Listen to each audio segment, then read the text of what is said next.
శ్రీ చంద్రబాబు నాయుడు గారు అనే వ్యక్తి ఈ మాదిరిగా చేయడం కొత్త కాదు. ఇది ఇంతకుముందు నేను అన్నా చూసినారా, చంద్రబాబు నాయుడు గారి పరిపాలన ఎట్లుంటుందంటే ఎఫిషియన్సీ వీక్, వేరే వాళ్ళకు సంబంధించిన క్రెడిట్ చోరీ చేయడంలో మాత్రం పీకు అని చెప్పిన. అది కొత్తగా ఇప్పుడేగా జరిగింది. ఇంతకుముందు కూడా ఇలాంటి చంద్రబాబు నాయుడు మనస్తత్వం ఏదంతా. హైదరాబాద్ విషయం చిన్న ఎగ్జాంపుల్ చెప్తా. హైదరాబాద్ విషయంలో కూడా చంద్రబాబుది గతంలో ఇదే సేమ్ స్టోరీ. మీ అందరికీ గుర్తుంటుంది, మాదాపూర్లో సైబర్ టవర్స్ అన్నది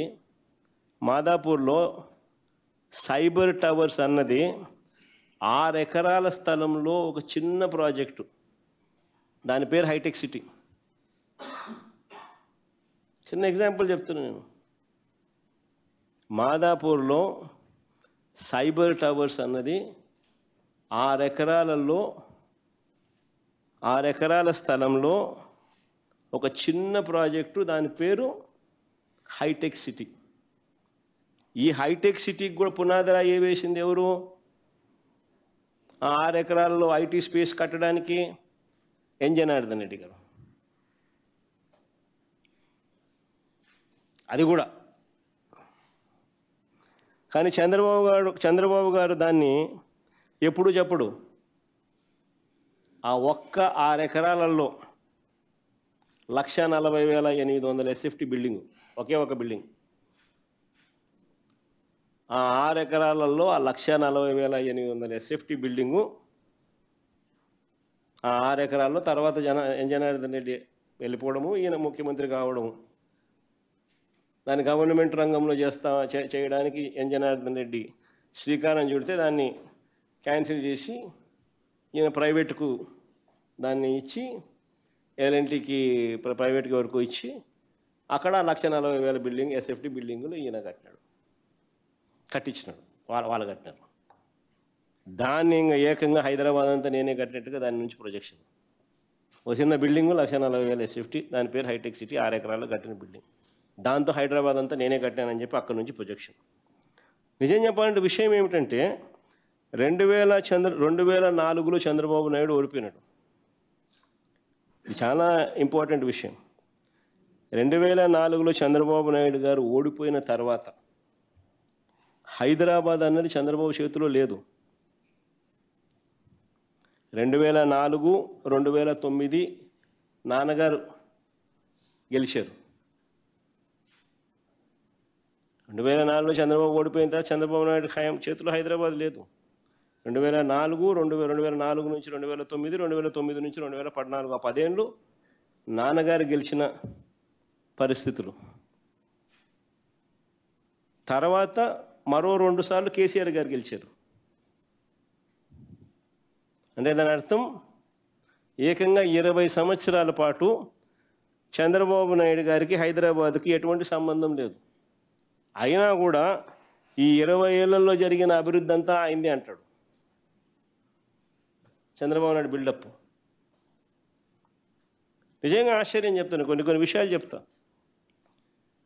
అయ్యా చంద్రబాబు గారు 6 ఎకరాలలో ఒక చిన్న బిల్డింగ్ 1,40,000 SFT బిల్డింగ్ కడితే దాని పేరు హైటెక్ సిటీ అని పేరు పెడితే దాంతో డెవలప్మెంట్ అనేది అయిపోతుందని అనుకోవడం మూర్ఖత్వం. దాని తర్వాత నువ్వు వెళ్ళిపోయినావు. దాని తర్వాత రాజశేఖర రెడ్డి గారు ముఖ్యమంత్రి అయ్యారు 2004లో. దాని తర్వాత ఏం జరిగిందో చెప్తా. 2004లో రాజశేఖర రెడ్డి గారు ముఖ్యమంత్రి అయ్యారు. అయిన తర్వాత ORR phase 1, outer ring road phase 1, 126 కిలోమీటర్లు, started in 2006, completed in 2012. We changed the Hyderabad city. PV Narasimha Rao Expressway, 11.6 kilometers flyover, India's largest flyover, started in October 2005, completed 19th October 2009.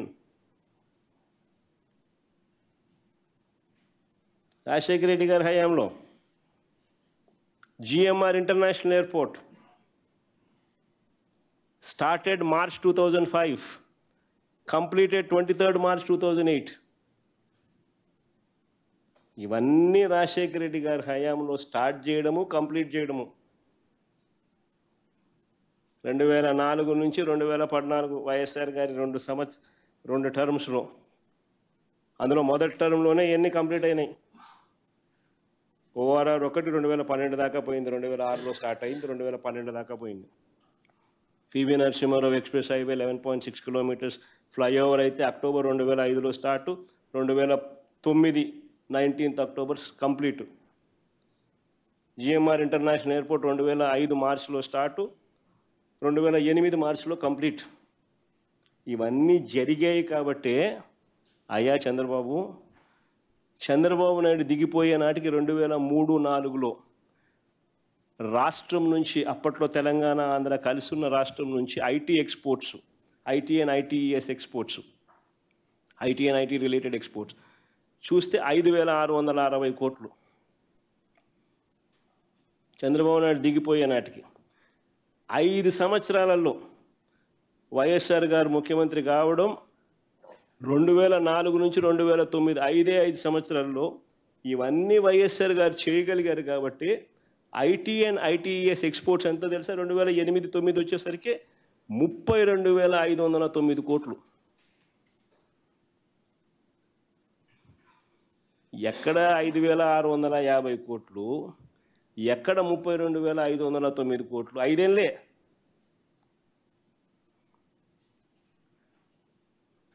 ఆ తర్వాత సెకండ్ టర్మ్ వచ్చేసరికి, అది కూడా రాజశేఖర రెడ్డి గారు second term, ఆయన చనిపోయినా కానీ ఆయన గెలిపించి ఇచ్చిన ప్రభుత్వంలో ఆయన కొనసాగింపుగా జరిగిన దాంట్లో, ఎందుకంటే ఇవన్నీ అయిపోయి చేశాడు కాబట్టి, ఆ టైం అయిపోయేసరికి 2013-14 వచ్చేసరికి 57,000 కోట్లు ఐటీ ఎక్స్పోర్ట్స్ హైదరాబాద్ నుంచి. ఎక్కడ 5,650 కోట్లు అని చెప్పి నువ్వే హైదరాబాద్ అంతా నేనే కట్టేసినాను, ఐటీ అంటే చంద్రబాబు నేనే అని చెప్పి చెప్పుకునే పరిస్థితి నుంచి, సీ ద డిఫరెన్స్. వేరే వాళ్ళు చేసిన దానికి వాళ్ళ క్రెడిట్ ఇవ్వాలా. దాని తర్వాత ఆయన తర్వాత మన కేసీఆర్ గారు వచ్చారు, ఆయన 2 టర్మ్స్ ఉన్నారు. ఆయన కూడా గొప్పగా నాన్నగారి దగ్గర నుంచి ఎక్కడైతే ఎండ్ అయిందో ఆయన కూడా గొప్పగా అక్కడి నుంచి స్టార్ట్ చేసి ఆయన కూడా గొప్ప పరిపాలన చేశాడు. దానివల్ల హైదరాబాద్ ఈరోజు ఐటీలో ఆయన 5,650 కోట్ల గురించి మాట్లాడుతా అంటే, ఈరోజు ఐటీ ఎక్స్పోర్ట్స్ ఫ్రమ్ తెలంగాణ 2 లక్షల కోట్లు. మరి ఎక్కడ 5,650 కోట్లు నువ్వు వదిలేసింది, ఎక్కడ ఇవాళ 2 లక్షల కోట్లు? మన మధ్యలో 20 ఏళ్లలో ఇంత జరిగితే అది నేనుంటే నాన్న చేసింది మాత్రమే చెప్పా. కేసీఆర్ గారు ఏం చేసిందనేది నేను ఇంకా చెప్పాలా. అది చెప్పకనే మొత్తం నేనే చేసిన, హైదరాబాద్ మొత్తం నాదే అంటే ఎట్లుంటుంది? ఈ చంద్రబాబు నాయుడుకి ఇది కొత్త కాదు. This is generally how his publicity stunt is. Credit వేరే వాళ్ళకి ఎవరికైనా కూడా ఇవ్వడు. వేరే వాళ్ళకు ఇవ్వాల్సిన డ్యూ క్రెడిట్ వాళ్ళకి ఇవ్వకపోవడం చంద్రబాబు నాయుడుకున్న దుర్మార్గమైన నైజం.